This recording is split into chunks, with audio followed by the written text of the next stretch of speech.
విధంగా పని చేయిస్తాం. మనదేదో సాంప్రదాయం అని చెప్తా ఉన్నారు. అటువంటి సాంప్రదాయంలో కుటుంబ వ్యవస్థ కీలకమైనటువంటి వ్యవస్థ కదా. అటువంటి కీలకమైనటువంటి కుటుంబంలో కీలకమైనటువంటి వ్యక్తి మహిళ.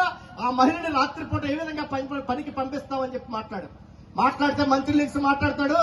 ఏమంటాడంటే పురుషులతో సమానమైనటువంటి అవకాశాలు కల్పించడం కోసం ఈ బిల్లు తీసుకొచ్చానని చెప్పాడు. వెంటనే నేను లెగిసి మాట్లాడాను. ఈ రాష్ట్రంలో 175 ఎమ్మెల్యే స్థానాలు ఉన్నాయి. సగం మహిళలకు ఇవ్వండి. మీ మంత్రి మండలిలో సగం మహిళలకు ఇవ్వండి. ఉద్యోగాల్లో సగం మహిళలకు ఇవ్వండి. అదే సమానత్వం.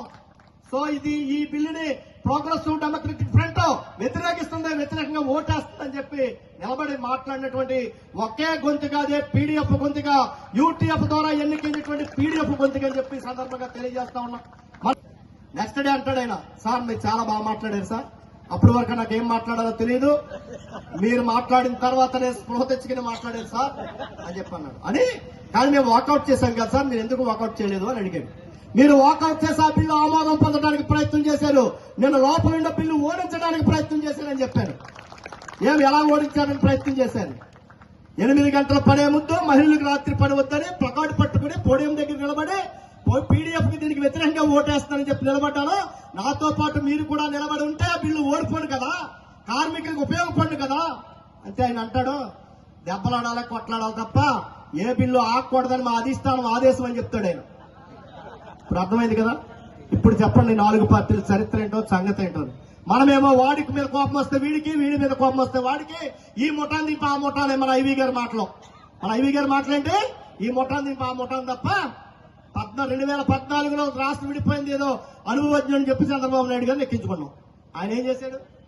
మళ్ళీ ఆయన మీద కోపం వచ్చింది, దింపేశాం. అప్పుడు ఏం చెప్పినాం? జగన్మోహన్ రెడ్డి గారిని ఎక్కించుకున్నాం. ఇప్పుడు జగన్మోహన్ రెడ్డి గారి కంటే చంద్రబాబు నాయుడు దేవుడు అయిపోయి బాబు ఈ హెరాస్మెంట్ అసలు పళ్ళపోతున్నాం అని చెప్పి మళ్ళీ ఆయనే తెచ్చుకున్నాం.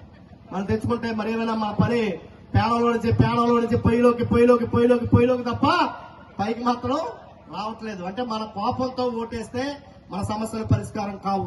గొంగళ్ళలో అన్నం తింటూ వెంట్రుకలు వస్తున్నాయి అనుకుంటే వెంట్రుకలు వస్తానే ఉంటాయి. మనం తినేది గొంగళ మారిస్తేనే వెంట్రుకలు లేకుండా ఉంటది. పాలకుల యొక్క విధానాలను మారిస్తేనే మన సమస్యల పరిష్కారం అవుతాయి. సో ఆ వైపు మనం ఆంధ్రప్రదేశ్ ఐక్యోపాధ్యాయ ఫెడరేషన్ కార్యకర్తలుగా రాజకీయ చైతన్యం పొందాల.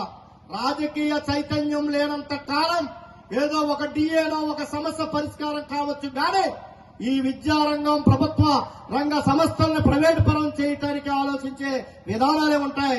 ఆ విధానాల మీద మనం పోరాటం చేయాలి. ఎందుకు పరిష్కారం కావట్లేదంటే మన సమస్యలలో, మన విద్యా విధానంలో, మన పాఠశాలల్లో, మనలో ప్రపంచ బ్యాంకు విధానాలు సాల్ట్ రూపంలో దూరిపోయినాయి. చంద్రబాబు నాయుడు చేతుల్లోని లేవు. న్యూ ఎడ్యుకేషన్ పాలసీ యాక్ట్ 2020 పేరు చెప్పి కేంద్ర ప్రభుత్వం యొక్క విధానాలు మనలో దూరిపోయినాయి. ఇటువంటి అంశాలను మనం తిప్పి కొట్టాలంటే ఇది రాష్ట్ర స్థాయి పోరాటమే కాదు, ఓన్లీ ఉపాధ్యాయులుగా పోరాటమే కాదు, సమైక్య పోరాటాలు ప్రజా సంఘాలతో కలిసి మమేకమై ప్రభుత్వ విద్యారంగం, ప్రభుత్వ సంస్థలను కాపాడుకోవటానికి మరొక స్వతంత్ర పోరాటం వైపు మనం వెళ్లవలసినటువంటి అవసరం ఉంది. ఆ వైపు చైతన్యవంతంతో మనం అర్థం చేసుకోవాలా. అప్పుడు మాత్రమే మన సమస్యలు పరిష్కారం అవుతాయని చెప్పి ఈ ప్రాంతంలో ఉన్నటువంటి ఒక చైతన్యం ఏదైతే ఈ గిరిజన ప్రాంతంలో ఉన్నటువంటి ఒక విప్లవాత్మకమైనటువంటి చైతన్యంతో మరింత చైతన్యంతో వెళ్లాలా. మనం బిగించినటువంటి పిడికిలి మరింత బిగించాలా. మనం ఎత్తిన జెండా మరింత ఎత్తవలసినటువంటి అవసరం ఉందని చెప్పి ఆ వైపు మీరందరూ చైతన్యవంతం కావాలని చెప్పి అందరినీ కోరుకుంటూ అందరికి కూడా ధన్యవాదాలు మిత్రులారా.